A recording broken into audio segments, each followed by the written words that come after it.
Hello, this is Barry Evans with Penn State University. In this unit, we will discuss how to use the GWLF-E model to load input data for the purpose of simulating hydrology and pollutant loads in a given watershed.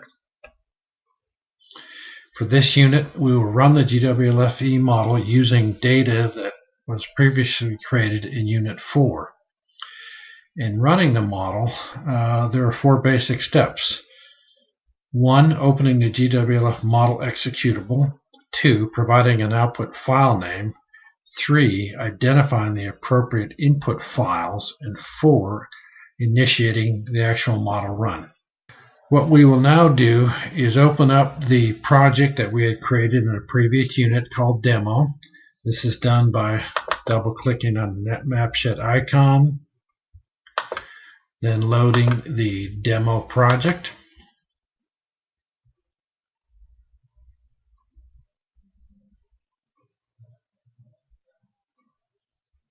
Okay, now we have the data that we had loaded for the area in central Pennsylvania for our Spring Creek watershed. As you may recall, I'm going to put some watershed IDs on some labels on the screen. As you may recall, in a previous unit, we had created input data for this watershed and for these 3 subwatersheds. In the latter case, we had combined those 3 into one watershed and also created input files separately for each of the smaller subwatersheds. And just to remind you where these are located, under Run Files, we had created 3 folders called Demo Combined, Demo Multi, and Demo Single. Demo Single has the input file for the one watershed, 7238. Demo Combined has the input file for the 3 combined smaller subwatersheds. Again, this is always given as 0 when watersheds are aggregated. And then finally, we had created 3 separate input files for the 3 smaller watersheds. Now, I should note here that input files that are created by MapShed always have a .gms extension. These are the files that are always used as input to the GWLF-E model. Now, there are 2 basic ways to access the GWLF-E model. One is to get it through the MapShed interface through this button right here, the Run GWLF-E button. What I'm going to do is open up the input file for this watershed called 7238 that we had created under the Demo Single folder. To do this, I click on the button. This form then appears. I can load the input data by browsing to the input file with this button here. I'll click on that. And remember, under Run Files, the Demo Single, we have Demo Single 7238. Double click on that. That file is now loaded. Now, once it's loaded, I can view different parts of that file. In particular, I can view it to see the kind of transport data that was calculated automatically by MapShed. All of these values were automatically created by overlaying and combining the different GIS data sets and generating estimates for each of those different model parameters. I can also look at the nutrient data. I can look at animal data if it exists. I won't go into too much detail now because we will be looking at how to view and edit this data in the next unit. In this case, after loading the data, I can then, if I choose not to edit any of the data, I can specify a model run name or an output file name. I will just call it output 1. Perhaps I'll have several different runs, and I might have an output 1 or 2 or so forth. Once I've loaded the file, I've given an output name, I can then run the model. So if I click the Run button here,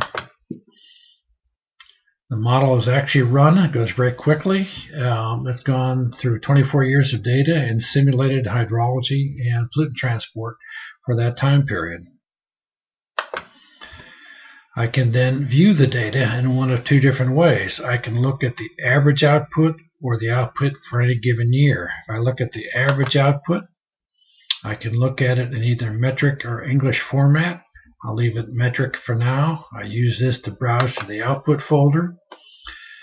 Every time a model is run, a new folder is created called output that is directly underneath the input folder, which in this case was demo single.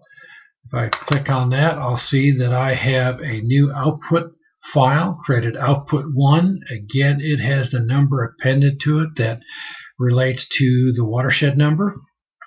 I can double click on this and I can then view the output.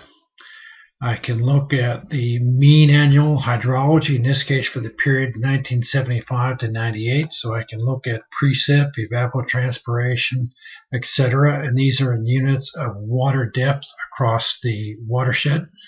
More information on these values, what they mean, are given in the user guide in section 2. I can also look at the mean monthly loads. In this case, for this simulation period 1975 to 98, I have the average loads for each month for eroded load, sediment, that sediment that's transported to a watershed outlet, dissolved and total nitrogen, dissolved and total phosphorus. I can also look at the loads by source. Clicking that button, and this is the information that is most often used for any given model run. Most people are interested in knowing how much of what type of pollutant is generated from what type of source. Sources being different land use cover areas, farm animals, if there are animals indicated, tile drainage, stream bank erosion, groundwater load, point source load if point source discharge information is provided, and septic systems. Again, I won't go into detail about what these different values mean, but more information on what they mean and how they're generated are described and discussed in the user guide. We also have pathogen loads calculated. In some cases, these values aren't calculated because we don't have any information on farm animals or wastewater treatment plants, but we do have information in other areas. In any event, you can hit the go back or hit the button that you want to for the data that you want to view. So this is information given for one particular watershed. Now I'm going to exit from here and describe another way that the model can be accessed. That is, we can access the executable through the MapShed interface, or we can go directly to the executable and MapShed. Underneath the MapShed folder, we have another folder called Models, which contains the actual models that are built within MapShed.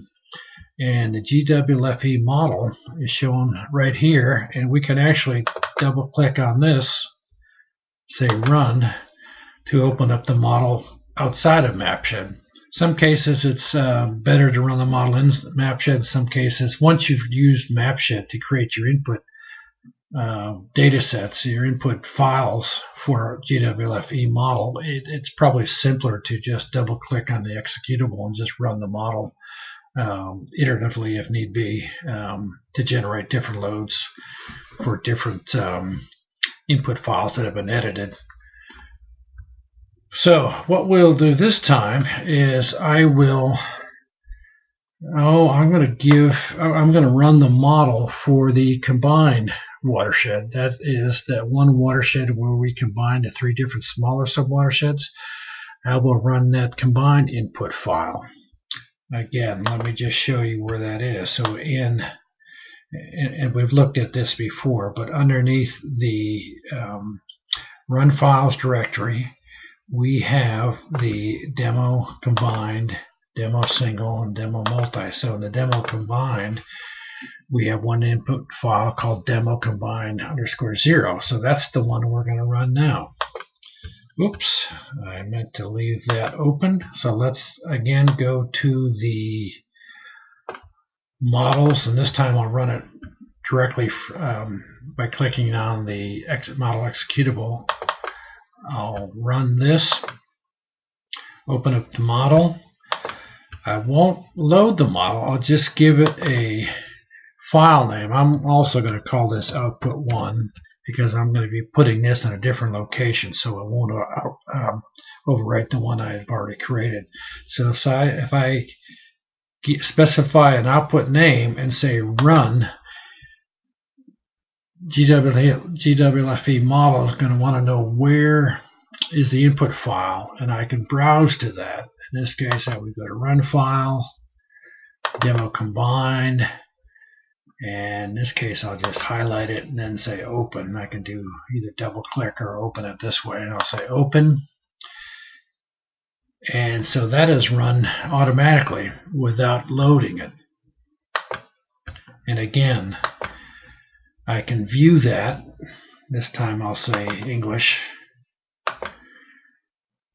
I can look at it in either way, metric or English. And again, that output folder has been created underneath the demo combined. So I open up that folder, and there's the output 1, 0 for the combined watersheds.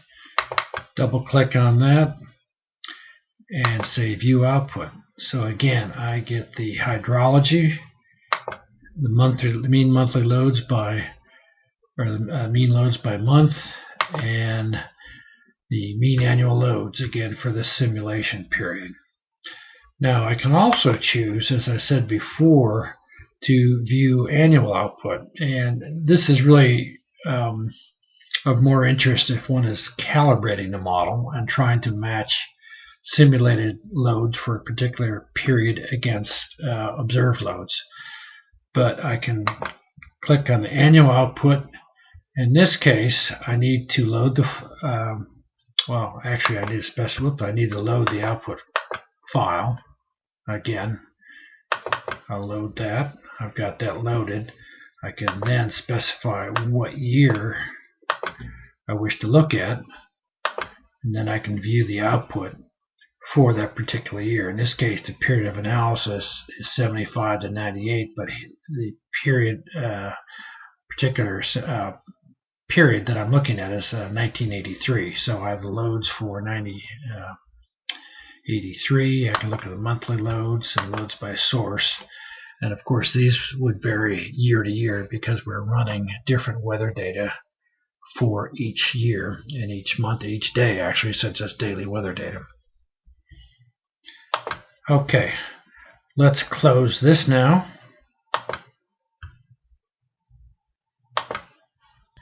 And then I will illustrate the difference between running the GWLF-E model using one input file versus using multiple input files that represent the input data for a number of different sub-watersheds. First, I will open up the MapShed project that we've created previously and access the GWLF-E model through there. As I've shown you before, it's possible to load one file at a time. In this case, I'm going to the demo folder, the demo multi folder, and I'm going to load one of these files. Now, if I choose to do a run now, it will only do a model run using the one input file. When I have multiple files, I cannot have one of these files loaded in here. So what we do is we open up the GWLF-E model. We give it an output name. Again, I'm just going to say output 1. And this is going to be created for each of those 3 sub-watersheds. And I'll say run. This time I go to the run files demo multi folder. And instead of indicating just one, I hold the shift key and highlight all three of those, then say open, and then as you see in the bottom here, the GWLF-E model will run each of those in sequence. So it runs the first, the second, and then the third input file, and it will create three separate output files. In fact, I will open up the output folder under Run Files as I did before. So under MapShed, Run Files, in this case Demo Multi, I again have a new output file, that's folder that's been created. But now I have many different files. I've got files for all three watersheds, 7222, 72726, and 7458. So when I look at the output, I'll keep it metric here. I will browse to the output folder again, output, and under Demo Multi. And I now have an output file created for each of those three sub-watersheds, in addition to another output file which has summed the output from those three different sub-watersheds. So I can choose to look at the output for any one file, and again we get the same kind of information as before. Or I can choose to look at the output for the combined watershed, which is given in a summary file. And in this case, this summarizes or adds up the output from all three of those sub-watersheds. So we have a combined load. So you can do it either way. Look at the data individually or look at it in combination. Now there are many other ways to view output. What I've shown you are the basic ways to look at the mean annual loads, and this is what most people would be interested in when calculating loads for any given watershed or combined set of watersheds. It's also possible to look at daily output that's written to an Excel file, and daily loads are given. A description of this file and where it is provided in the MapShed user guide. It's also possible to plot output. I'll just show one example here. If I load an output file, I'll take the summary file here. I can also plot the output, and I can specify different types of output to plot. There are a number of other ways to look at output, and there are other output files that are generated, and it would take a while to describe them in this unit, but information on how to do this is provided primarily in section 2E of the user guide. That concludes this particular unit.